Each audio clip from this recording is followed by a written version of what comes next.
Good evening. On behalf of the Center for Modern Torah Leadership, I'm very pleased and proud to welcome you all for coming tonight. I want to specifically welcome the principals and executive director of Maimonides. It's a milestone for us tonight because I think it's the first time in the history of the center that we're going to have an introducer introduce an introducer. It's a major measure of growth in the history of the program. I want to say that we're in the middle. The center's Summer Beit Midrash program is having an incredible summer, and let's traditionally start by thanking the host. It's an amazing thing. Now that I'm native of the community, it's even more amazing that as a community we've taken 16 students pretty much the entire summer. And then on top of that, we're importing a dozen rabbis and educators, and you're taking them in also. It's unlikely that a community has ever been better at fulfilling the injunction in Pirkei Avot, Yehi Beitcha Beit Vad LaChachamim, that your house should be a meeting place for the wise. And in response, Sharon, Massachusetts is a destination for Torah. We have students and rabbis here from Washington State and Washington, D.C., and from Israel, because your openness and welcome has made this a place from which Torah, and specifically in which a vision of modern Orthodoxy is being created that is changing the world. So I want to thank you for that, and as part of the Hakaras HaTov, tremendous Hakaras HaTov to Rabbi Sendor and Ann Sendor for encouraging the growth of this program for so many years, and Ann now is taking on the position of the program director. And we want to tonight both interest for ourselves and giving back to the community. It's a tremendous pleasure and honor to produce this panel. And with that, I want to hand it over to Rabbi Sendor to introduce the program.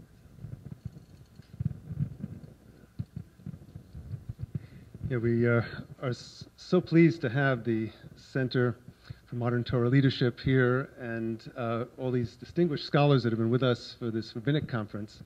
And tonight, we're particularly delighted to have this panel discussion on where is modern Orthodox education headed. That's the topic.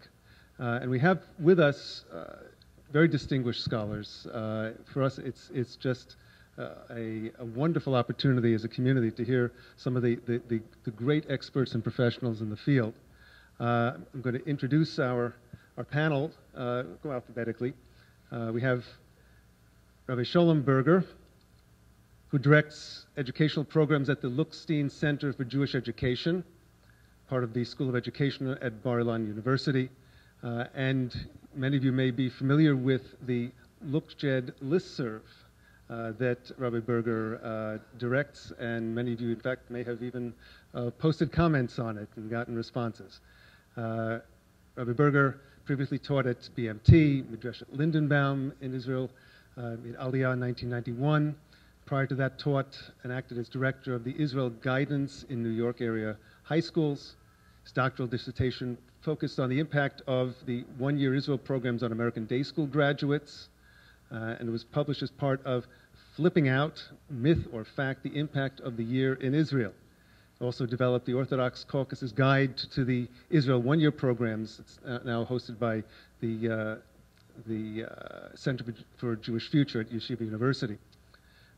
We also have with us very distinguished Rabbi Yaakov Bieler, who received smicha from Yeshiva University in 1974. He's a Jerusalem Fellow in 1985-86.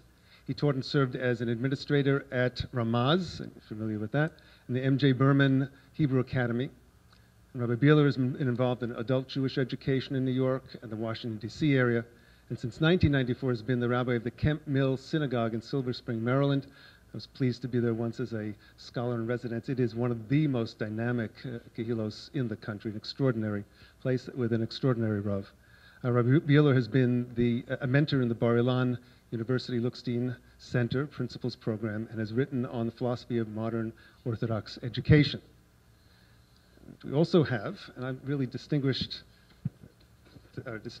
director of the Center for Modern Torah Leadership, and I'm really happy to be able to say, our own Rabbi Klapper. That for me, I've been wanting for many years to be able to say that for Rabbi Klapper and Deborah, that should come to Sharon and be part of this community and really strengthen the level of Torah learning, the level of Torah discourse here, which they in truth have done. Rabbi Klapper is the Dean of the Center for Modern Torah Leadership, Rosh Beit Midrash, or the Summer Beit Midrash program, which has been very dynamic this summer. We're really delighted to have all the fellows here with us. We're doing and also not just learning for themselves, but learning with the community. For us, it's one of the highlights of the year. Rabbi Klapper also is a member of the Beit Din of Boston, instructor of rabbinics and bioethics at the Gann Academy, served as the Orthodox advisor and director of education at Harvard Hillel, and as Talmud curriculum chair at the Maimonides High School. So we have here a very distinguished panel, experts in education and Jewish education, and the topic tonight is the direction of modern Orthodox education. And I solicited questions from the community, and we did receive, in fact, some questions by internet, but we'll also be opening up the discussion at the end for a lively question and answer period. So I know you've come loaded for bear here to discuss very important topics that are really vital to all of us who have children in day school, who have had children in day school, for whom Jewish education is one of the most pressing and important issues. So we have some questions that we put together from those that were submitted by the internet. I also happened to get a bunch of questions off LookJed. Surprise. I went back for 3 years of LookJed discussions, and there's just a wealth of discussions there. So if you're not familiar with the site, you have to take a look at it, LookJed site. So we have a couple of questions that were submitted, and I'd like to, basically, they came together in 3 areas in terms of modern Orthodox education. I would say the first major topic is organizational issues for day schools. The second topic will be methodology, and then thematic issues in handling Jewish education. Those are the 3 main topics. So I'm going to start off, and what I'll do is I'm going to be presenting these questions. Our panel will discuss these issues. We'll go question after question. Some of these are your questions. And then at the end, we'll open this up for a lively discussion and debate, okay? But we're going to begin with some organizational issues. We thought to start with the question, what is the best model for gender relations in the modern Orthodox day school? To say it differently, is co-education really feasible? Is this the right model for education? Should we be educating our boys and girls separately? Is separate gender education healthy, or is it effective, and especially for girls and young women? So the general issue of educating young men and young women together, that's the first question.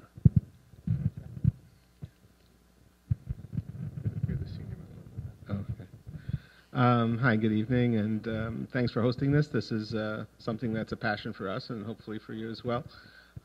With regard to the question of gender relations, I've taught in both kinds of schools. Ramaz is completely co-ed. The Berman Academy is co-ed until the 5th grade. From the 5th grade on through high school, Limudei Kodesh classes are separate. Limudei Chol classes, secular studies, are together. Obviously, there's another form with regard to where boys and girls are completely in different places. I have not worked in a school like that. But with regard to the first 2 models, I see positives and minuses for each kind of situation. I don't see it as, some people will define it as a halachic issue. I don't believe it's a halachic issue. I would say that, from a parent's point of view, I think the first question that you have to ask is what's best for my child. I think certain children do better in certain kinds of contexts, and one size doesn't fit all. And so in that respect, you have to really think about that if this is is part of the choices that you have to make. I have very much advocated over the years the fact that I think that girls very often get shortchanged in terms of the quality of the teachers that they get. And so in that sense, the co-ed model can prevent that from happening.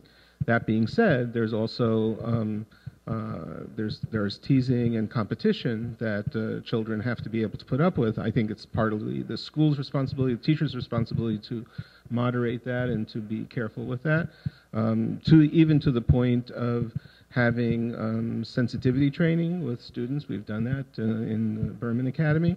In other words, call a spade, put out what it is the expectation, and therefore you can hopefully control the situation. I think another advantage is that boys will respect girls and respect their minds. I was at Ramaz, enjoyed giving the Talmud Prize to a girl, and it was a certain point that I made. One of those girls is one of my I have grand students, so she's one of my Baalei Batot, I guess, in my shul, and Baalot Bayit, I guess, in my shul, and her children have been in my class as well.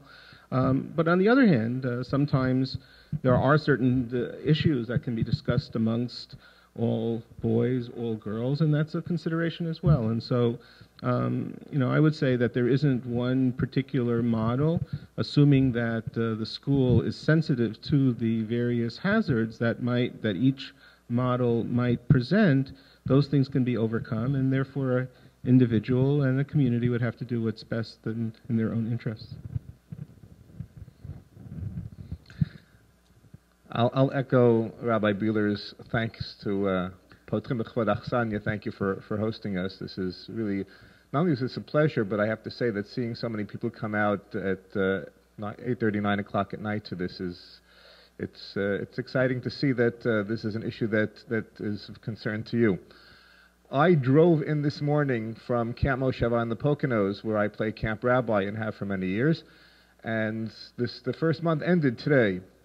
So went straight from that to here, and on Shabbat I did an Ask the Rabbi session, and those of you who have your children in that camp or other similar ones, which are probably more co-ed than the schools that they attend, I'm sure you'll be excited to know that the kids asked a very similar question there.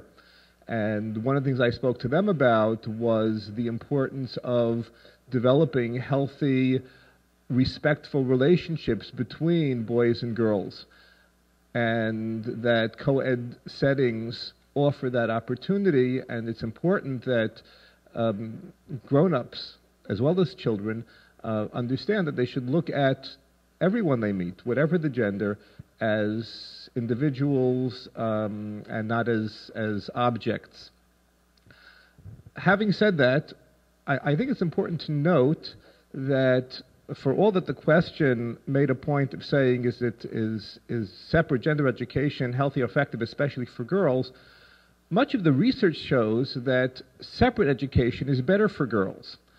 When I remember, if I can tell the story, my very first year of teaching, I was teaching in the Frisch School in Paramus, New Jersey, and the principal, Menachem Meir, left a copy of a New York Times article in every single box, in everyone's box, which talked about how in co-ed classroom settings, invariably teachers treated the boys and the girls differently, where the boys were encouraged to speak up and to argue and to take issue with things going on in class, and the girls were rewarded when they were passive and accepting. And I, being a first-year teacher, walked in with this article and asked whether this in fact was taking place in my class. And if the boys spoke up and argued about it, I encouraged them, and then if the girls remained silent, I encouraged them as well. And then at one point I said, and by the way, which of you are the girls and which of you are the boys? And since I was 23 years old and single at the time, they found that rather amusing. Apparently you don't, but that's all right. I think it's illegal now to have 23-year-old single men teaching, but this was the 1980s. It was different then. In any case, I'm inclined to agree with Rabbi Bieler that these things are not cut and dry. Just many people have a sense that, in the modern Orthodox world, the coeducation is just the norm. It's quite a bit more complicated than that, and there certainly are settings in which separate might even be better. What's important, however, is perhaps to make sure that in our day and age that there aren't differences in curriculum. There might be reasons to separate boys and girls, But today, to suggest that there are certain subjects that are appropriate for one gender or another, again, you can show the research that perhaps boys are stronger in math and girls are stronger in the humanities. That's interesting, but that certainly won't necessarily be the case for your son or your daughter, and to cheat them out of the opportunity for higher education in math or in the humanities, or certainly in Torah, would, in my mind, be a dereliction of duty.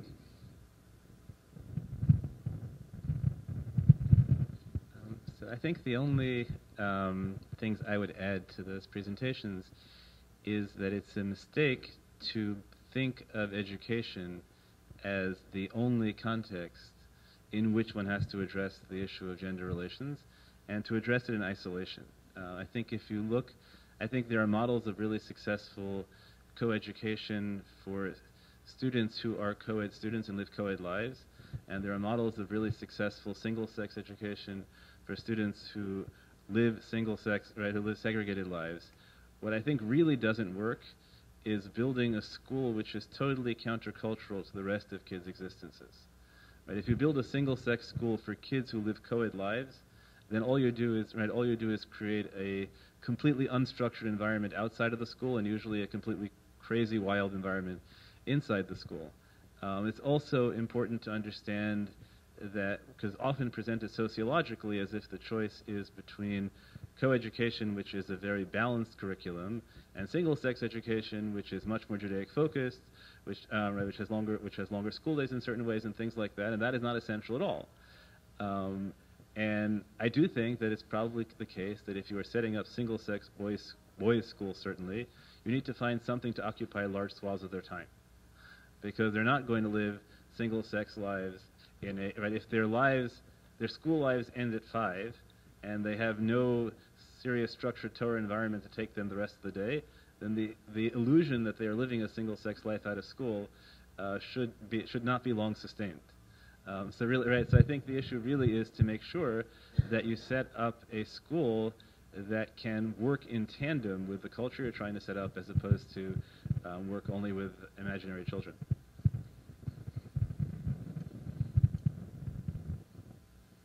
Let me just mention, for the format of our discussion, I know any of these topics might spark many questions or issues that many of you would like to raise.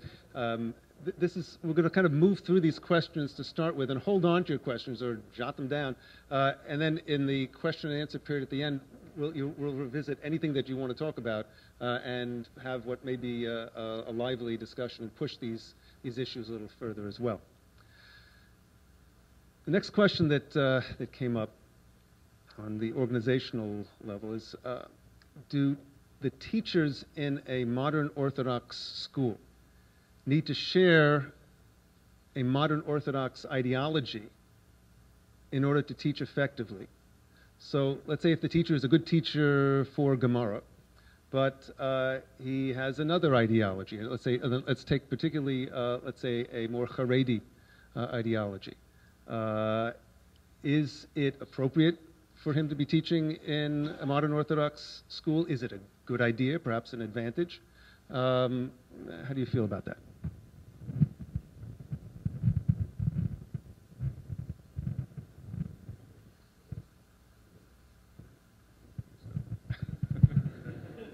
Okay. I feel rather strongly that when a person teaches, he doesn't teach subject matter, he teaches himself. And even if there is not an overt kind of direction, his modeling, a teacher's modeling is as important as the subject matter that the teacher presents.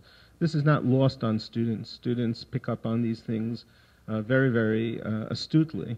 And either they will see a disconnect between the person's own lifestyle and commitments and the subject matter that's being taught, and that disconnect could lead them to perhaps devalue what is being taught, or it becomes a context of almost a fifth column within the school. When a teacher closes a door of his classroom, essentially the universe for those students are his classroom. What goes on in the rest of the school is not terribly relevant. And in that sense, if, let's say, you have a number of people, and this sort of speaks to the school that Rabbi Klapper, I guess one of the schools that you're associated with, I have an issue with many mixed messages that are being presented to students, all sorts of different kinds of positions. It seems to me that during the adolescent years, when identity formation is taking place, there should be some sort of consistency between the curriculum and the subject matter that is being presented, and as well as the people who present it. That being said, there is a tremendous dearth of manpower, of teachers who can do this. Schools go wanting for these kinds of teachers, and so therefore that really becomes, puts everyone between a rock and a hard place. You want to fill your classroom, you want to have competent teachers, people who are good at what they do, you want to have teachers who engage their students. On the other hand, that comes with a price sometimes, and therefore that calculation has to be made. I think a lot more attention has to be paid to the production of people if in fact the modern Orthodox community wishes to have the teachers that it deserves and that its children deserve. So therefore a self-conscious effort has to be made to produce such teachers who would populate those schools and who could present the kind of teaching experience that the community wants and that I think the parent body wants.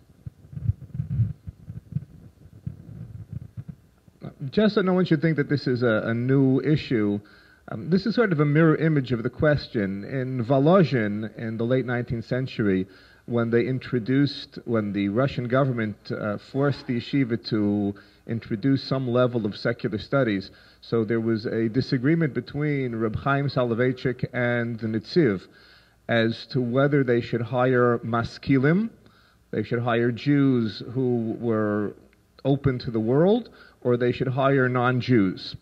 That is to say, what role models would be a more problematic or a less problematic role model for their students as they are teaching a subject matter that the yeshiva did not want taught. So that's perhaps something to think about.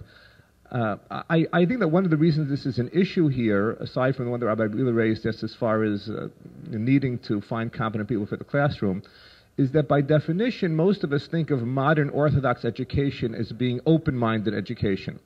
And if we're open-minded, then shouldn't we be open to have, to expose our children, to expose our students to a wide variety of people?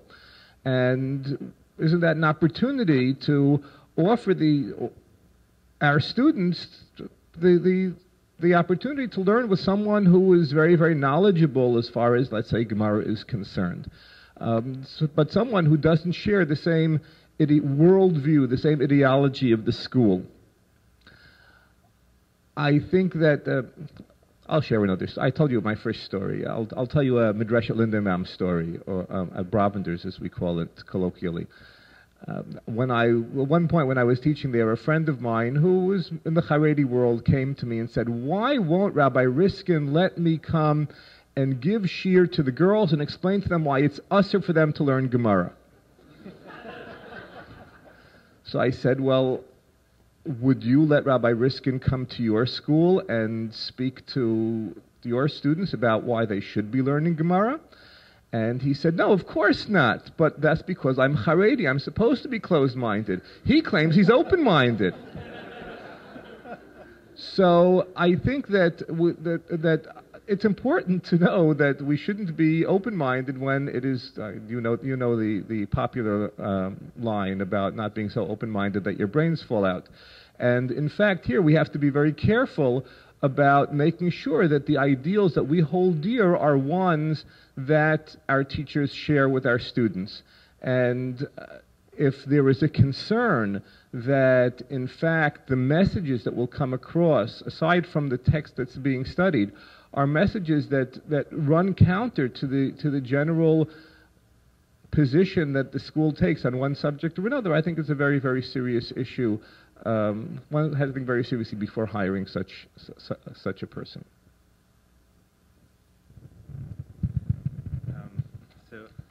This actually is the topic of the fourth session of the professional conference tomorrow, and part of what I'm really looking forward to is seeing what my colleagues think on this issue. I'm very ambivalent. The only thing I would just put in as a way of complicating the conversation, and I hope we'll produce something in writing after tomorrow's session that will stimulate everyone's thought. I didn't go to Modern Orthodox schools for high school. As I told my students, I think I went to YU, so not really for college or smicha either. Certainly not in terms of the faculty. And I grew up, and one of the most influential texts for me as a high school student, despite that, was Rav Soloveitchik's Isha Halacha, at least the first 4 pages until the Greek started. And one of the things that was ingrained in me really young was that notion that his vision of religious personality was one that melded opposites as opposed to finding a straightforward synthesis. So I know subjectively that my modern orthodoxy didn't emerge out of watching role models who already lived integrated lives. It emerged out of going to a yeshivish high school and being very influenced by that, and also doing a lot of reading in my mother's collection of English literature books, and being very influenced by that, and finding a way in the middle of that. And I suspect that if the only modern orthodoxy produces one that is only exposed in modern orthodoxy, it won't quite have the depth that it should have. I'll just put that as a counterpoint. I don't know how it plays out as an ideal educational philosophy in a school. Of course, we're talking in stereotypes here and in very broad categories, but you can certainly find a teacher of a particular ideology who might be very committed to that, but is open enough and respectful enough to be able to draw up proper boundaries, to get across multiple sides, even whether he's a more secular, more religious, someone who understands and respects the students enough to present a more complex view. So there are individual teachers who might be quite talented and also respectful enough that we don't have to apply these stereotypes. The next issue, I guess, flows from this. The Modern Orthodox Day School has been called a ghetto of openness. Okay, so the question is the day school best cultivated as a place that's open to the world and inviting the influence of world culture and the cultural context that we're in? Or is it best cultivated as more of a, what was a tough word, cloistered environment? That's a tough word. A mixed metaphor. But is it, and here we have to also factor in the age of the students involved. Might this be a little bit different for elementary school versus high school? How open or how ghettoized should the day school be? From what I've read about the beginnings of Maimonides, there was serious opposition in Boston to the very idea of creating a separate school for Jewish kids. The ideal was that the kids should be going to public school and then getting a Jewish education afterwards. This was true, I would say, not only in the Orthodox world, but even more so outside the Orthodox world, where to this day, in the Reform movement, I don't think you would have to take your shoes off to count the number of Reform day schools that exist. Even as sociologists like Stephen Cohen have found that day schools are the most effective method of keeping young people involved religiously. So here, on some level, the question is, what is the general relationship that we and our kids have with the world outside? American culture is very, very pervasive. Not only in the Jewish community, around the world, American culture is very, very pervasive. And even in communities where families, children's schools are very much try to cloister themselves, it's very hard to do that. So one has to make a decision here about what direction they want to take as far as this is concerned. It seems to me that there has to be a very self-conscious attempt to gradually expose children to the greater world, not necessarily to do it in an irresponsible fashion. To give you, I wrote a paper a while ago that you can find on the net, where I argue that the typical day school education is very likely to turn children into bigots, because all of the non-Jews that they encounter in their Jewish studies, certainly, and in Jewish history, etc., virtually all of them are not very nice people. And so if people are going to essentially gain a certain perception of the non-Jewish world through their Jewish studies, that could be rather counterproductive. So what do you do about that? In other words, how can you make sure that there's a more balanced kind of approach? Well, it means by a self-conscious attempt to try to control that environment by introducing certain teachers, introducing certain speakers, creating certain events during the course of a child's education where they are not completely,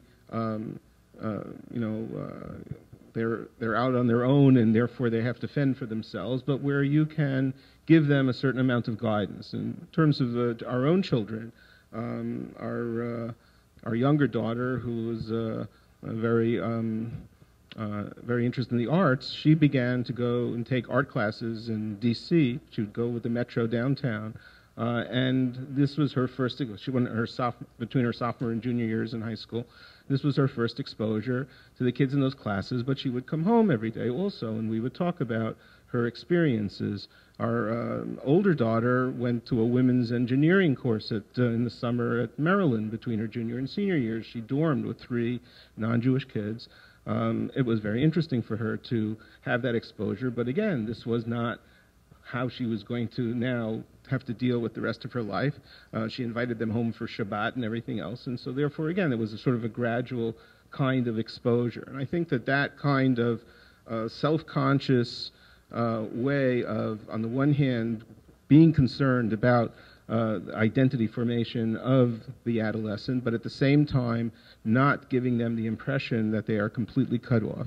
The general, non-Jewish teachers on the faculty are very important in that role as well. And so back to, the comment that you made, very often those people are very spiritual people and very positive role models, for children. So I think, again, a self-conscious attempt has to be made to gradually expose our children to that wider world, and therefore it wouldn't be as much of a culture shock when they finally will enter into that world, whether it's in the university or afterwards.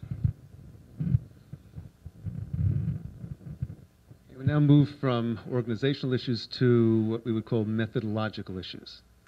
This is a question that was submitted. It goes like this. Day schools have traditionally put a lot of emphasis on building students' textual skills. Today, the Tanakh, commentaries, halachot, are all available in translation as well as online. While textual skills are important, are we spending too much time on them at the expense of developing our children's spiritual lives? It seems that today, more than ever, the non-Torah world has a strong grip on our kids. Wouldn't we be wise to spend more time in school learning and doing things that foster a love of Judaism and a knowledge of its core ideas, beliefs, and history? That's the question. I'm just going to say that Rabbi Bieler has written extensively on Lookjet about this, so I'm going to turn the question over to him. I thought I had a little time to get my thoughts together. I for one, am very, I think the concept of creating lifelong learners is exactly what we should be about. It would be a mistake to think that a person's Jewish education, it's okay for that education to be concluded at 12th grade or even grades before that, or even that it be concluded in Israel. I think the whole point is to try to engender commitment where a person will continue to study and to allow his ideas to evolve and to apply those skills. So once that's said, so therefore that will have an effect upon curriculum and also on skills that we wish to impart. There was an article in, not the last Jewish Action, 2 Jewish Actions ago, where I talked about certain impressions that I got from Chaim Sabato's novel. The English translation was Adjusting Sights, where it was very striking to me that it's about his experience and his friends in the 73 war and tanks in the Golan, where when they were in extremis, all sorts of Mamarei Chazal and things in Tanakh would come to their minds, which would help them get through very difficult circumstances, which set me thinking, are we teaching memorable things in our curriculum? Are we teaching things that have the potential to stand someone in good stead down the road in terms of his life, as opposed to factoids, or as I like to refer to them, holy trivia, which are many, many different pieces of information which will probably be forgotten relatively quickly. So even if skills, I believe that you can teach skills with virtually any text. And so therefore I would say, yes, skills are important. However, the subject matter that those skills should be focused on is subject matter that should be memorable, that has a chance. You want to teach Sefer Tehillim? Well, what parts of Sefer Tehillim might really be memorable? What parts, Sugyot in the Gemara, would be memorable, etc.? There you would have a greater likelihood, it seems to me, that there will be a long-term commitment with regard to what students will love and will learn down the road.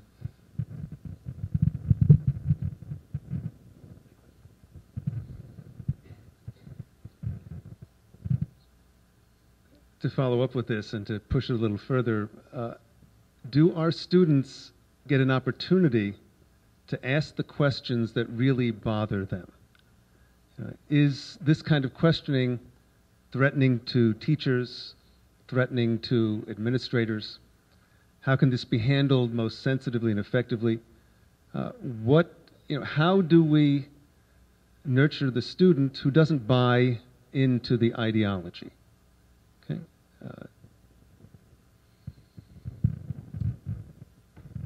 I mentioned before that I just came from a month in camp. And I think that once upon a time, camp was viewed as something to keep the kids busy with during the summer. But the concept of camp has changed, and we now see a whole field of informal education that runs parallel to the formal schooling that we give our children. Informal schooling, I think in day schools, it could be that I can't say that under no circumstances, but there are many, many cases in which there just aren't those opportunities. If you have a Chumash class, if you have a Gemara class, depending on the particular relationship between student and teacher, these questions might come up and be dealt with, or they might in fact be put aside. All too often the sense I have from talking to kids in informal settings, like camp, is that in the formal settings they don't feel that those kind of questions are welcome. One of the great things about informal settings is that there are really opportunities for these questions to be raised and dealt with.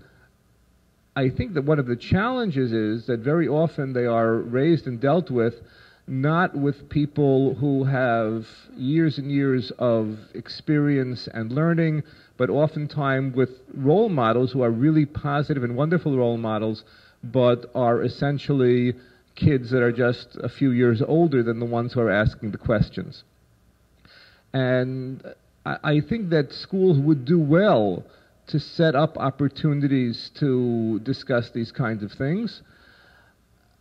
As far as I think the much more challenging question was the last one you raised with regard to how to deal with kids who are uncomfortable or reject some of the basic value system. I don't know that this is a setting where we can where I can offer an answer to that, but certainly there should be opportunities, either formally or informally, for kids to ask these kind of questions.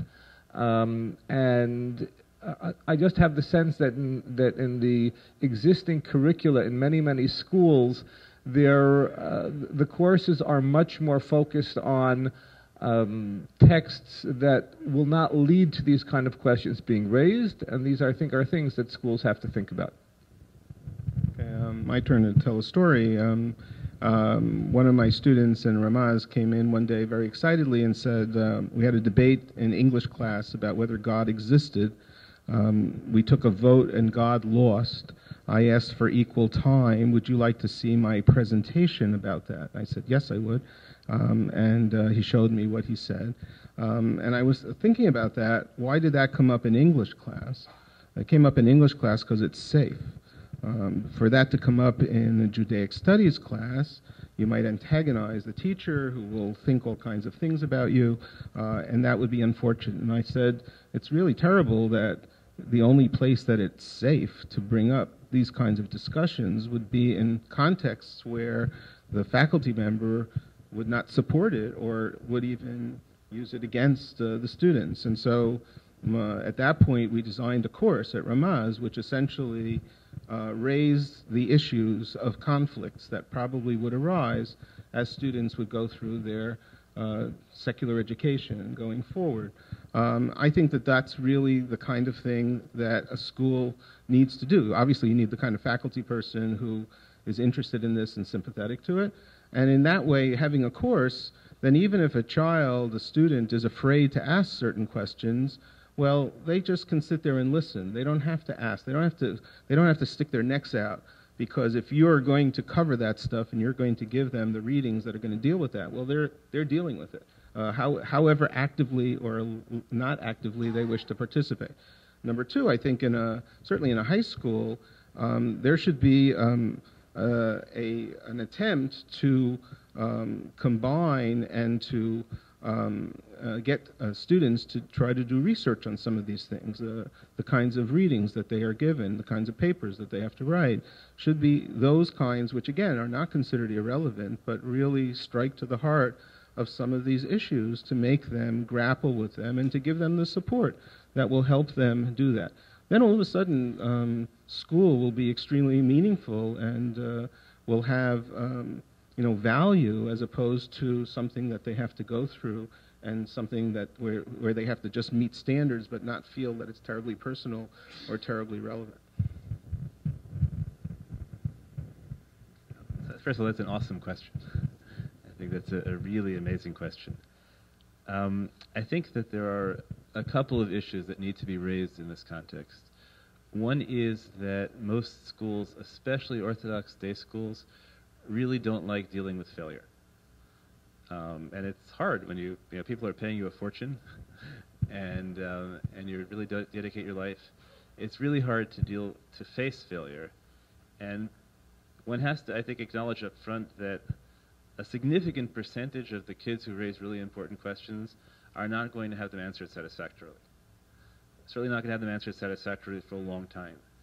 And that means that if you ask the question, you're going to have to deal with a kid sitting in your classroom whom you know perfectly well is not actually, is very likely not buying in. That's frustrating psychologically for the teacher, and it is also difficult to maintain the atmosphere of a class where often, you walk into a classroom and it's a very different atmosphere if you say, we are now going to collectively try to understand Dvar Hashem, as opposed to we are now going to collectively try to figure out if we think this is Dvar Hashem. Right? Those are two very different classroom atmospheres, and if half of you are there to understand Dvar Hashem and half of you are there to try and figure out whether this is Dvar Hashem, you're not really having a joint class. So I think those are both real issues. I can say that my time at Maimonides, I know that one of the ongoing things was which became cause celebs, where if there were kids who stopped being frum in college, everyone would blame the secular environment of college. But if it happened in my classroom, or at least outside of classroom, I was open to that, so I would often know perfectly well before the kids left high school that they had no intention of being frum, but the school was unwilling to acknowledge that. And again, but I think that there's a good reason often for the school not to acknowledge that, because it's not actually the case that in a school which works reasonably on the presumption that most of its students are just there to learn what Dvar Hashem is, that you can regularly deal in the classroom with a student who is bothered by that. You might let a student ask that question once, but after that you can't spend your time working on first premises when the rest of the class isn't there. So it really has to be thought about what the purpose of each class is and how students function together. The other thing is that there are a whole set of questions, the high-level intellectual. there's a set of subjective questions that some teachers are really good at and some teachers are not. Some teachers are good at, I put on tefillin yesterday and it meant nothing to me, and all of a sudden I realized that tefillin never meant anything to me, so why do I ever do it, right? That's one kind of question, and some faculty members are good at that and some faculty members are not. And then there's an entirely different set of questions, which is really common in Boston, which are things like, my parent is a graduate professor of Bible, and they tell me, right, and they tell me X about Tanakh, and you're telling me why, you're telling me why in the classroom, or philosophic questions about the nature of God, where it's probably unrealistic to expect most high school faculty to have the capacity to deal substantively with those questions, as opposed to try and model the capacity to deal with them. That also has to be, I think that having a model in which every teacher is responsive to every question might work in for an all-star team, but it doesn't work in and even there, you would have to have people play different positions, right? And we should think about that very much in constructing the school.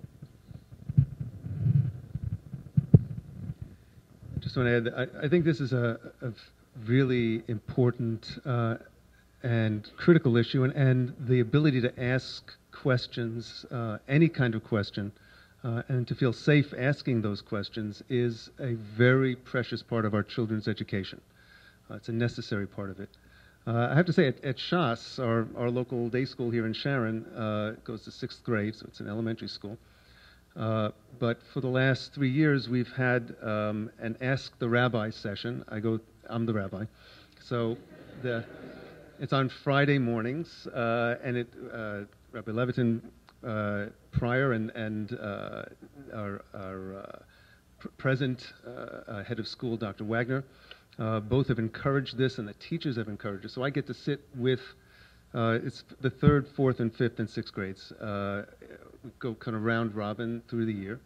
It's an Ask the Rabbi session. I do not know the questions before I sit down with the group. That's part of the deal. So there's a shock value to the questions, and it is one of the most beautiful and one of the most important things that I do in the week, I have to say, when we do it. The questions that come out are all over the place. So many have to do with trying to correlate Torah and science. It's a big issue for the children, and even from 3rd grade on. There are issues that have to do with personal practice. Some of them are even heartbreaking issues that come up. Sometimes you get a question like, is it worse to eat meat and milk or to eat out at a restaurant that's not kosher? So, okay, that tells me a lot of information, and it's an important question. And to handle that in a sensitive way is absolutely critical. Children, when you're dealing with a positive law system like Torah, when you're dealing with a system that it really is all of a piece, doubt and questions are a natural part of every individual's coming to terms with the tradition. If we're defensive and afraid of this, we are not allowing our children to grow. We're not allowing ourselves to grow.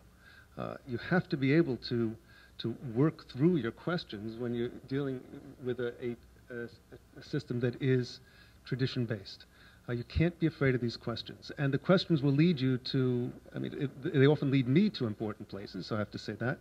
The teacher has to be open and even vulnerable to the impact of the questions. And just from what I've learned over the years we've been doing this is, I don't have to have an answer all the time. I don't have to even have the right answer. But the child has to feel that she or he has been heard. And that it's been safe to ask this question, even if I don't have the answer. And that to create an environment like that is, I think, part of what the responsibility of a school. It's the responsibility of a real Torah institution. So for me, it's a critical issue. We move on now to some thematic questions. This is a kind of a broad issue. Yeshiva University has put into play the curriculum concept of Torah Umada, learning Torah and learning Mada is understood as science, could be secular knowledge, you want to call it that. It's an interesting term in itself. This notion of integrating these two aspects of Torah life as characteristic of the modern Orthodox approach to education. So this double-tracked curriculum has worked for a while, but the question is, does this duality itself generate a failure of integration right from the start? If we separate Torah and Mada, haven't we already lost in a certain sense? Is there anything that's not, any aspect of knowledge that shouldn't be within the concept of Torah? So how do you handle science and Torah, especially cosmology, paleontology, evolution, and correlating that with Bereshis and with a Torah view of cosmology? Is there a place for discussions of hashkafa, philosophy, and God in the modern Orthodox day school? How do we bring in art in the day school, including literature and theater arts and graphic arts and music? Is Torah and Mada an adequate vehicle for this, or perhaps do we need some other model in our postmodern period for something more fully integrated? It's a big question. I don't imagine the person who asked the question expected us to answer how we explain paleontology and cosmology and Sefer Bereshit this evening in the next half hour that we have. I think the first thing that I'd like to say is that very often once you say Torah something, once you say that it's Torah and something else, so people have the sense that we're diminishing from Torah, and that the community that puts Torah Umada on its banner, by definition, isn't quite as committed to Torah as perhaps other communities that are Torah-only communities. And I'd like to say that certainly from my perspective, that it's very disturbing to think that. I think that I'm not sure that once you say Torah Umada, automatically you're saying that it's Torah and something else. Certainly the sense I have is that the Mada, defined as both science as well as those things that dovetail with Torah, become essentially part of Torah. I still remember when I was a student at Yeshiva University and I was taking a biology lab course, and they handed me a fetal pig and I opened it up and I was blown away. It was one of the most religious experiences I can remember having in all of my years at Yeshiva University, which might say something about Yeshiva University, but but seriously, it was. And the idea that all of the years that I was learning Torah helped direct that particular experience of opening up the fetal pig so that I saw it as a religious experience, I found to be a very, very moving moment in my life. As far as education is concerned, I think this goes back to issues we've already discussed this evening with regard to role models. I think that you have to find people who themselves embody these values, not as two distinct elements of their lives, but in fact who see these things as working together. Yisrael Oman, who recently won the Nobel Prize, how long ago? A year or two ago, lives in Yerushalayim, came to speak 5 years ago? Came to speak at my son's high school after he received the Nobel Prize, and I was interested. My son came home from school. I said, so what did he talk about? And he said that his math studies have absolutely nothing to do with the religious part, with who he is as a religious person. So that we can all be very proud of him that when he went to receive the Nobel Prize, he made sure it didn't happen on Shabbat and whatnot, but he sees that as being totally separate. I wouldn't hire him in my school. I think that, in fact, as far as if we value Torah Umada, that means finding ways to make clear that God's creation, and certainly if you learn the Rambam in several places where he puts the basics of understanding God in order to reach a level of Yidi'at Hashem, Yirat Hashem, Ahavat Hashem, loving God, knowing God, understanding God, that comes only through the study of what the Rambam saw as being the natural sciences. The Rambam says about humanities in a number of places as well. And I think that it becomes important to find the appropriate people. As Rabbi Klapper said, you're not going to find one person or two people who are going to be able to cover everything. But among your faculty, it becomes important to have some people who can embody those particular values as one. Jonathan Sachs makes a point of talking about Torah and Chachma as opposed to Torah Umada, first of all. Second of all, it seems to me that, and from some practical suggestions, even if you cannot find a single person who embodies this, I'm a very big advocate about team teaching. Team teaching not necessarily for the entire year, could be for a topic, it could be for a day, it could be for a week. We did a Yom Yun once on Masa Breshit, and so therefore we linked together general and Judaic studies teachers on all sorts of things in creation. How are words created? How are poems interpreted? How are, you name it, use your imagination. But the point is to put in front of students, adults in dialogue about these kinds of issues. That in fact, it's not relegated to just a subject and therefore you do this. Disciplines are artificial anyway.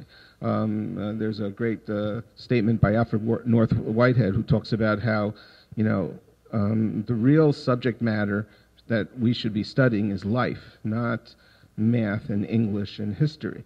All of that sort of somehow combines, and you have to make this live. So in that sense, you can get very misled by being committed to a particular discipline and thinking that it is inviolate and therefore it has to stand on its own. How can you sort of soften the edges of the disciplines so that they will merge together into disciplinarity, not simply within general studies and within Judaic studies, but between Judaic studies and general studies, I think is an important project for a school to, again, show students that, these things are meant to be thought of in tandem. I remember when I was first starting to teach, I was assigned to a room that a certain math teacher spent most of his time. He would come early and stand in the doorway and come, about 10 minutes early. He had the next class there, and he would conduct, I consider it heckling, but it was a discussion. And I thought it was very valuable for the students to listen in on our discussions. In other words, and he was, he challenged me on various things, and I would respond. And in that sense, again, there was evidence of the fact that things are not in this kind of, pristine separation and isolation, but in fact, there is some sort of gestalt that can be created. To look at it even from an educational point of view, the whole child philosophy is saying that a child's education is everything that he learns, and therefore to think that what a child learns is just separate subjects for which you get grades, but that never have to be in interaction or dialogue with one another, is really not the way people think and not the way people function. I think two comments I would make. One is that regardless of how you frame the technical question of whether you're defining something in addition to Torah or a more expansive notion of Torah, it has to be clear that the acquisition of all knowledge is a religious act. I think that's just that cannot be. It cannot be that any aspect of learning is seen as separate from one's religious being. That's the first thing. The second thing I would say is that even if one has a separate notion, the notion that you can study Torah without being in constant dialogue with all other forms of knowledge is almost incomprehensible to me. Like the notion that you would learn Bereshit and then afterwards discuss cosmology, as if Bereshit is not about cosmology, and you never discuss the question of whether Bereshit is about cosmology, is just about incomprehensible to me. You have to make decisions about what Bereshit is about. Bereshit could be about cosmology, Bereshit could be about the origin of humanity, Bereshit could be metaphors about the nature of humanity. All those are choices, and those choices all take place in the context of a serious intellectual engagement with the world. The notion that you can learn, let's say, the 4th chapter of Bava Metzia, which is about how we define value economically in a society without knowing economics, that what you're just doing is doing bad Torah. Right? We should not. Right? The notion that you can do Sanhedrin without relating to political theory is just saying that we should learn Torah on an elementary school level and then send them off to college to do it for real. So I just find it the whole notion that Torah could be studied in isolation, doing anything other than ancient Near Eastern linguistics, at which point, of course, you should study linguistics, it's utterly, the question shouldn't start. That's my day. The question shouldn't start. It's obvious that when you learn Torah, Torah has to relate to the real world. Torah has to relate to all the knowledge you have. And then the question of how you implement that curricularly, since as in any other field, right? So this is also true of political science and economics, and economics has to relate to politics, and politics has to relate to philosophy and things like that. But the premise has to be that Torah is serious, and if Torah is serious, then it relates to all knowledge. What we'd like to do now is open this up. We've kind of covered a range here of issues, but I know there's just so much more we could discuss. So the floor is open. We've got a sound problem here, so just please sort of shout out your question. We'll get it, and then we'll try to deal with it. One of the most interesting things for me were, Rabbi Klapper, what you just said, and I think as you describe it, it makes sense to me that that's your perspective, because you described your learning as being both a yeshivish and with your mother's library, and so it makes sense that that's how you think about Torah. But as most teachers in Orthodox schools didn't study the way you studied, which was obvious from the whole conversation, it's not clear that for other people that's how they actually study Torah. So how do we get to the place where people can be in the conversation? So teaching is an idea, but it's interesting for me to hear shining examples of Orthodox learning that really reflect that, aside from in your personal classroom. And when I was at Maimonides, we ran something called Electricity Week, which was where the goal was to have the physics and math teachers taught the equations of the nature of electromagnetism, and the Tanakh teachers taught the Mareh Chashmal, right, and the Talmud teachers taught how in terms of Hilchot Shabbat we addressed it, and the English teachers taught science fiction stories about the role of nature of technology in society, and the history teachers taught the Industrial Revolution. Right, and that was one really wild model, which didn't really hold together. We didn't have the kind of administrative support for it that was really necessary, but it was an interesting model. Again, I have a lot more freedom in a sense, so I teach a class on medical ethics, and I teach a class on science and Judaism, but I guess for me, I think that in the same, to me, a critical element of the faculty is faculty members who see part of not their job as teachers, but their job as Jews, right? To see Torah as a serious treatment of the world.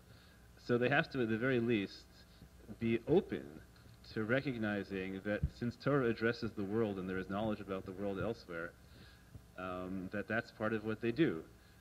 Now, you have to be honest with students about it. I'll give you one. Everyone has that one story. So here's one story for me about just how you can set students up falsely for this. In the Haredi summer camp where I was a counselor once, we were doing a Gemara which talks about how much grape leaves and detritus a Nazir can eat before he violates his Nazirut, right? Because Nazirim are not allowed to eat grapes. And it turns out that the amount you can eat is the amount that would displace a certain measurement of wine. So the kids asked, how much is that? And it turns out I didn't remember. So I said, oh, good, but I remember Archimedes had an experiment about this, so let's get a male scale and a rubber ball, right? And let's find out how much water is displaced by floating objects. And so we ran the experiment. We discovered that floating objects displace their weight, and then we discovered that a Nazir can eat the amount of grape solids that displace a review of wine. Unfortunately, that student ended up going to YU in the belief that this is what Shir was like at Yeshiva University. And 3 years later, it came to me plaintively saying, there aren't enough shining examples. When we do it, it's too often in the context of something like a special program. This week, we will integrate your, what needs, I think, to be done is the faculty genuinely need to be learning that way. And if you can create professional development which excites faculty about what I learned Torah better this week because I understood something else, then that will mamela get transmitted to the kids. And then eventually you can plan a genuinely integrated curriculum, which I think is the ideal. But until then, the faculty need to be learners that model it for the students, or else it's a shtick. But I don't think that you should belittle that electricity week or something like that, because if you can ignite the imagination of the student, even if the teachers aren't up to doing this all the time, again, from the lifelong learning thing, and even your student who was disappointed at the shir, but he knows what a shir can be, well, let him take the ball and run with it. And so that's really, I think, what the game is. Not to create learning experiences that are essentially dull and essentially meaningless and do not relate to students, but to give them things that will ignite their imaginations and show them what's possible. And they have to do some of the heavy lifting also. I don't think it's all... ideally, yes, we would have... I spoke once to Donnie Sperber many years ago. I asked him, the kind of school I want every faculty member to teach on both sides of the curriculum. And he says, where are you going to find that? How are you going to find people who are on the same page? How are you going to find people, just be realistic. And so I think that, unfortunately, that is a realistic idea. But that doesn't mean that we can't take the resources that we have, and by mixing and matching and being outside of the box a little bit, give our students exciting experiences. One question. It seems that a lot of these answers that we discussed today were really for very precocious children, children that are very smart, very intelligent, ask very interesting questions. But what about teaching children that aren't as precocious and inspiring them for meaningful life in Yadus? And how do you do that for them?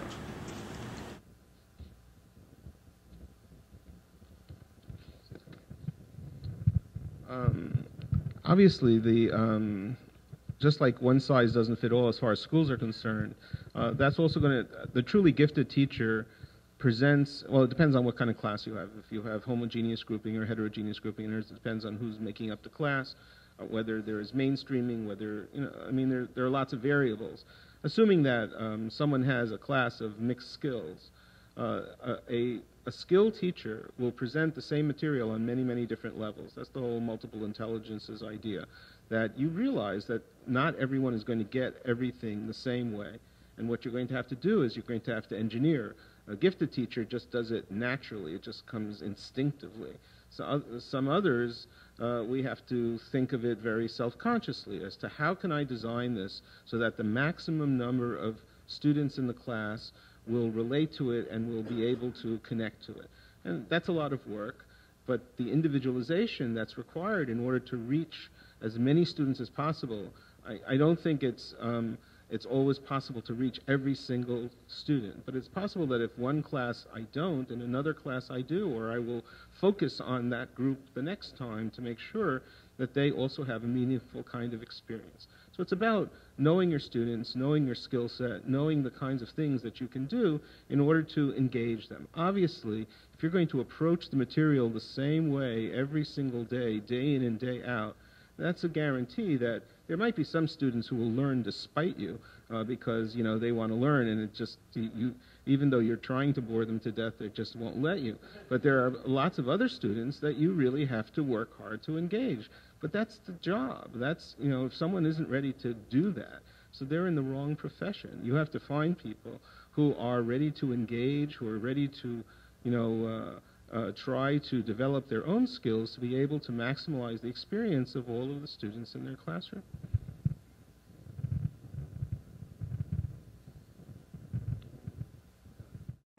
Simple question.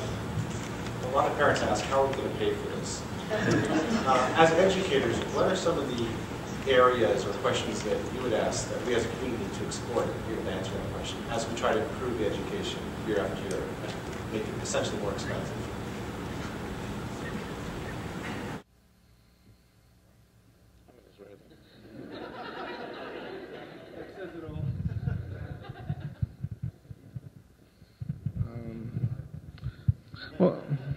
Well, I think first of all, it's really important to try to maximize resources. I was working on a project in Hamilton, Ontario, with the Lookstein Center a couple of years ago, where it's not a very large community, and there's an Orthodox school, and then there's a fledgling community school, and they were working on creating a middle school together, which means that they would have general studies program together, and then Judaic studies, they would have tracks, and therefore families would not feel compromised that they would have to take Judaic studies in a context that they didn't want. Of course, the devil's in the details. How do you really work that out? And, the length of the day and dress code and all sorts of things. But I think it's time to be creative. I mean, there was just an article in the New York Jewish Week that says that funders are now more interested in informal Jewish education than they are in day schools. Many years ago in the Jerusalem Fellow, Seymour Fox said to us that at that point, this was in the middle 80s, day schools are getting the attention of funders, but it's a mixed blessing. It's a double-edged sword, because let's say they become disillusioned. Right now, they're going to invest, and there has been a tremendous investment in day schools by federations, by funders, etc. And now they're going to look at the results. And if they feel, what, this isn't where we should be investing our money, we have to be investing somewhere else, so the same interest that got people very excited, that can now shift into a different area. I personally believe that the way that day schools will be funded, etc., is if they are maximally excellent. Excellent doesn't mean just for the best students. It means excellent. That people will make sacrifices for something that they think really is a good product. I'm not sure that everyone is convinced that the results are worth the investment, and that's a terrible thing. You have to get your game together. You cannot just expect people and their goodwill to support something where they don't really see results. One of the things that I've thought about a long time is that there's very little research in terms of graduates of day schools. There's very little attention paid to when students have finished school and they're 5 years out, 10 years out, etc. What do we see? What patterns do we see? Now, granted, there are many, many variables, but as in any kind of successful organization, you have to be able to try to see your results, evaluate them, and then tweak whatever it is that you're doing in order to make it better. If we're just assuming, well, I think I know what's best for my students, and we're just going to do the same thing that we've done for 25 years, well, that doesn't work in the business world. Why should that work necessarily in the educational world, particularly if you're competing for the philanthropic dollar? If you want people to invest in you, you have to demonstrate that your business plan and that the way you go about doing things is really excellent and really the best. Can I actually answer that question? Sorry, can I just answer that question quickly? Sorry. I wanted to say two, because I think the first one obviously is a shift in funding models, but I'm not an expert in. We've talked about that. But I think that one issue I just want to raise for thought is, and it relates to the other conversation, is do we think about the education in day schools with a religious goal in mind? Or do we think about the Torah education with a religious goal in mind, and then we simply borrow a secular model whose purpose is either simply imitating the secular education at some school we think is good, or getting a kid into college. And that, I think that it might very well be that if we began to think about the purpose of the, whatever you want to call it, general, secular, broader Torah education, I like the last one, that we provide students, we might very well discover that we could use our resources in far more efficient ways educationally. One model which no one talks about, for example, is the Great Books model, which is much cheaper, utilizes the same skills that students do in advanced Jewish studies, and yet, to my knowledge, there isn't a single Jewish school right now that even considers a model of education based on that. And I think we ought to be thinking about models like that, at least as it might not work, but at least as a way of diversifying the conversation. Yeah, to me, this is actually on the same plane as Daniel's question. The last time I called myself Modern Orthodox was 1989. Okay, it was a Tuesday. I had grilled cheese. My 20-year-old son, who struggled at Maimonides, not with halacha or even hashkafa, but with his own, struggled to fit his own personal identity in with the faculty, the way the faculty viewed him. Now calls himself orthoprax. Okay, he's studying Greek. My 11-year-old just wishes the whole thing would just go away. He doesn't know what to call himself. So I'm having a hard time getting just sliding by the term modern Orthodox here. And my question for you is, who is your consumer base? And how do you describe them? And how many of them do you think are out there?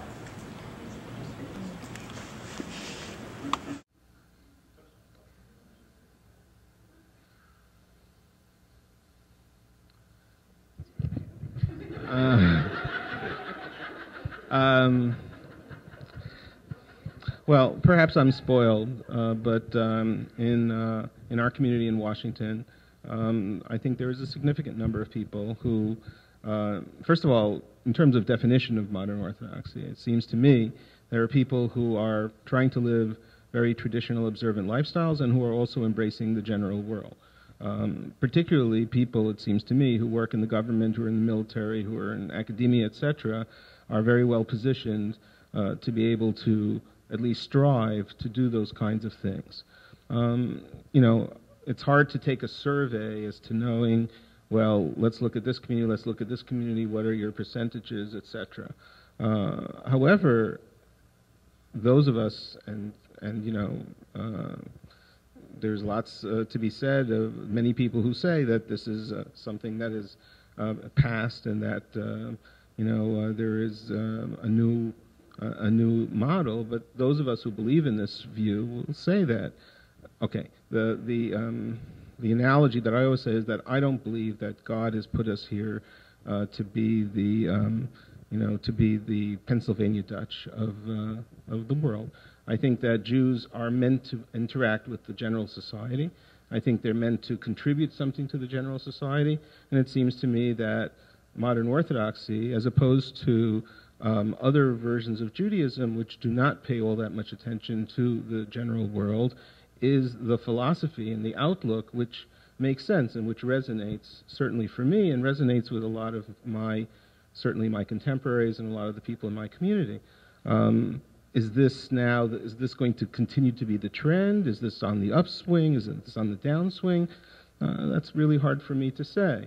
But I, for one, would be extremely disillusioned if what traditional Judaism is meant to be is to essentially draw the wagons around and to only think about ourselves. And this is what I would tell students, and this is what I would tell adults, and this is what I do tell my congregation and my students, that I think that it is our responsibility to deal with the general world and to deal with it also from a particularly religious and Jewish point of view. As a rabbi in Washington, D.C., I get really interesting shilas because of the things that people who are in my community, the kinds of things that they do. One fellow who was representing the government in Poland, he calls me up and he says, they want me to put some wreaths on Holocaust Memorial.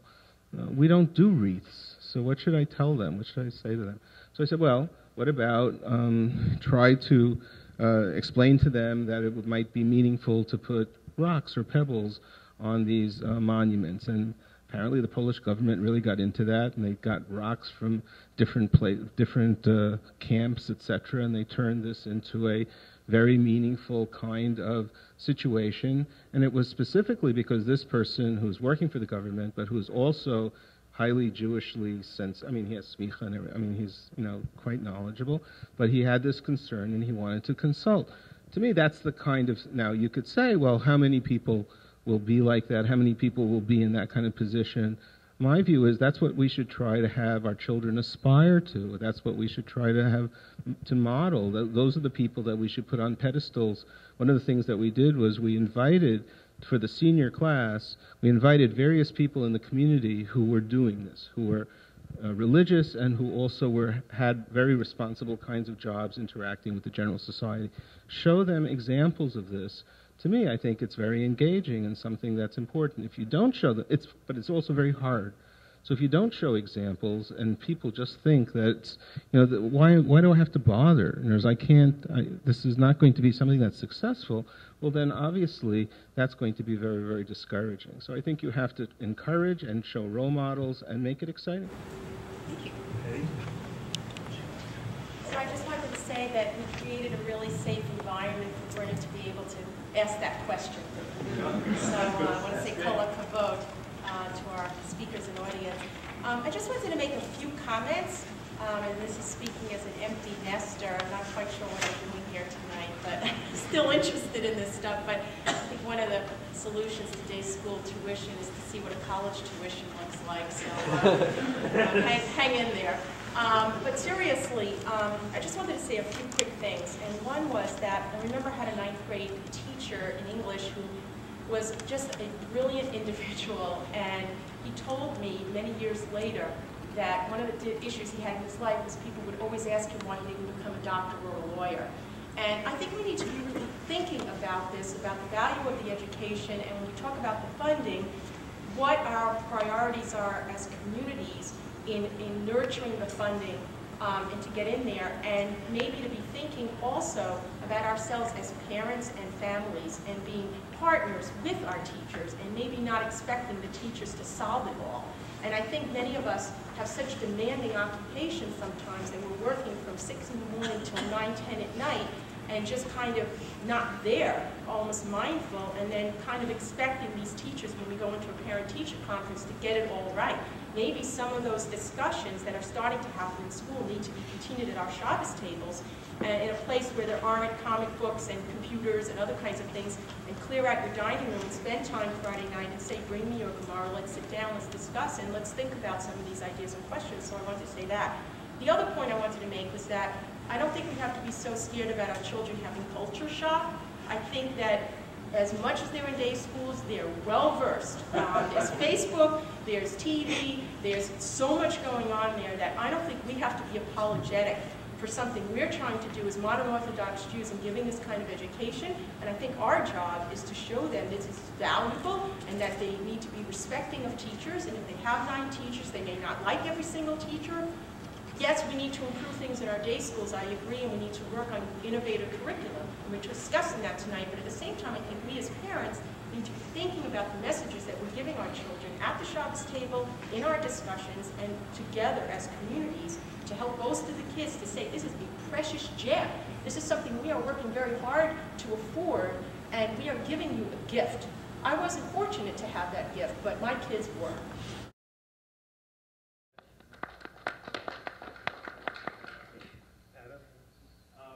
As the parent of a 7th, 8th grader,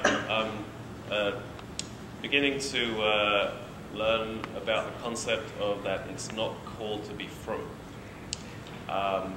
And I'm wondering if this is something new to this generation, or if this is this is normal for this age group, and also how do we address that as in school? As parents, I think we can address it in the home by creating a spiritual atmosphere and a love of Judaism, but in school it seems that we're having a hard time with that.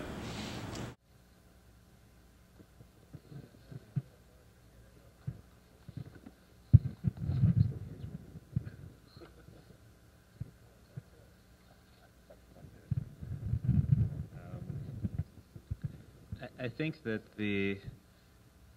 in the informal education model, and I'm not an informal educator, but I think that one of the things that really needs to be considered is not just directly meaningful spiritual experiences, but I think that you're just absolutely right, that one of the most important things a school can do is set up an environment that provides social reinforcement for kids who live up to be the model you want. Now, it's always complicated for adults to try and set up who the models are and how that creates backlash and things like that.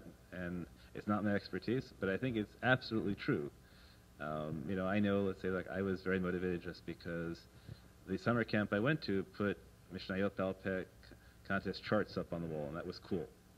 And one of the big experiences for me was going from a Modern Orthodox elementary school where it was cool to be an athlete to a Haredi summer camp where it was cool to memorize Mishnayot. And that was a big attraction to me. And I think that we need to do a lot of thought. We put a lot of thought into figuring out how we create an environment in which being serious about religion makes you cool. It can't, I think there are models in other religions that make it work, so we should be able to do it. But I'm not an expert in how it gets accomplished. I think my son had more of a spiritual experience in the month of camp than he has the whole year in school. Yeah, but then you have to ask, is there Bnei Akiva here? Is there NCSY? Are there charismatic people on the staff of the day school who could approach him? In other words, that a lot of it has to do with personal connection. Our shul is very proud of the youth minyan that we have, that one of the founding principles of our shul was that we would have a youth minyan that's run completely by the teenagers, and we make sure to have a leader there who they could really relate to and that they could have fun with, someone who invites them over to his house, someone who really engages them. So I think you have to position people in place who could relate. On the other hand, it's, again, the same formula doesn't work for every single person, so you have to try various kinds of modalities to see what will really engage. But if he had a great time in camp, well, then that's something to very clearly look at and try to expand. One of the things we were thinking about was inviting the really popular camp counselors to come for Shabbat to our community. In other words, if these are the people that our kids related to, well, let's expose. Why do they only get exposed during the summer? So bring them on and give them more exposure, as whatever can be done. I would assume that one of the functions of the day school, two functions would be to produce committed Jews, and the other is to produce knowledgeable Jews.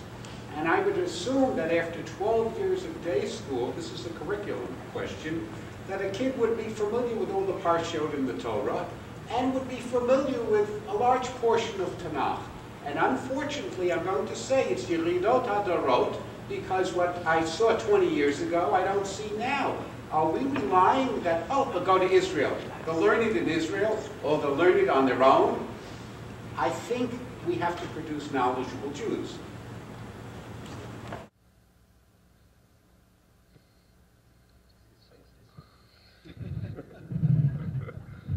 I'm not sure what the question was. Are today's kids different than they were 20 years ago and 40 years ago? Without question, yes. Are the challenges out there different ones than they were 20 years ago and 40 years ago? Without question, yes. We're talking about a generation that has totally different expectations as far as how they're going to be entertained and how often they're going to be entertained and how much they can focus. If you want, we can blame Sesame Street or anything we want for the short attention spans that kids have today. I think that while you're right that we would like to anticipate that kids would learn certain things in 12 years of education, I think that if we said to a kid, well, you had 12 years of high school, you had 12 years of school, so you don't really need to learn more English or more math or more science. I don't know that it's let's leave it for Israel. I think, and Rabbi Bieler said this earlier, I think that the task of a day school, if they're successful, is to create a lifelong learner, someone who has the tools and even more so the desire to continue learning even when they're adults. And there's a piece in Rav Sadia Gaon where he talks about how one thing that most people do the same when they're an adult as they did when they were little kids is daven. Tefillah is that we learn to say the words, and then a committed Jew goes and says those same words every single day, 3 times a day. And anyone who believes that freezing someone at, whether it's at 8th grade or at 12th grade, and saying, okay, you learned enough, and now you can go on and develop in all kinds of other ways, but as far as Yahadut is concerned, you're pretty much where you should be at, is making a serious mistake. Even in something as simple as tefillah, if we're davening today the same way we davened 20 years ago, then we aren't davening properly. I'd like to think that day schools will succeed in producing kids, again, who have the ability and the desire not to remain where they are at that point, but to be able to use that as a springboard to move on and to find those areas that are of particular interest to them, no less than they're going to when they're in the secular fields when they choose a specialty. Some kids, Tanakh is going to get them, some of them Machshava is going to get them, some of them Gemara is going to get them, some of them, Jewish art is going to get them. But the idea is that that the day schools should, that their families and the day schools should push them in that kind of direction.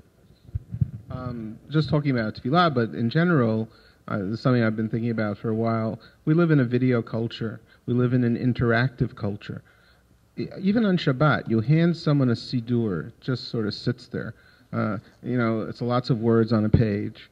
And yes, you can perhaps have a nice binding and whatever, but something that people who love books, and you can hear certainly from Rabbi Klapper that he loves books, and many of us. No, seriously, it's a certain mentality that we have, that we get more out of Ish HaHalacha than we get out of someone who's standing in front of us. That's a certain mentality. There's certain people who they read the Tanakh. This is something that is very moving to them. I find not only in high school kids, but even in young adults. Someone told me, you can't have a book club anymore. You have to have, video sessions, or you have to show movies or something like that, because people don't read books. And I mean, this is the whole thing about newspapers that are going down the tubes and magazines, etc. There is a shift in the way people acquire information. And many of the basic things in Judaism are very, very book-centered. And many people have become disenchanted or alienated from that. How to deal with that, I think, is a really, powerful challenge. But I think it's not only in our schools that we confront that particular challenge. We even confront that in shuls and in other aspects of Jewish experience.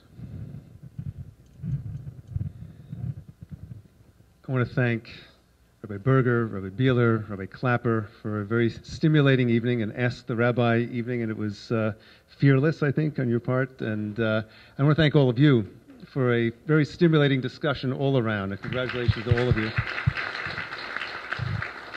If you want to continue the conversation, I'll put in a plug for Lookjed, Lookjed. You can join it. It's and many of the stars of tonight's program are on this, on Lookjed, and you can be part of the continuing conversation. Thank you all for coming out tonight. Great.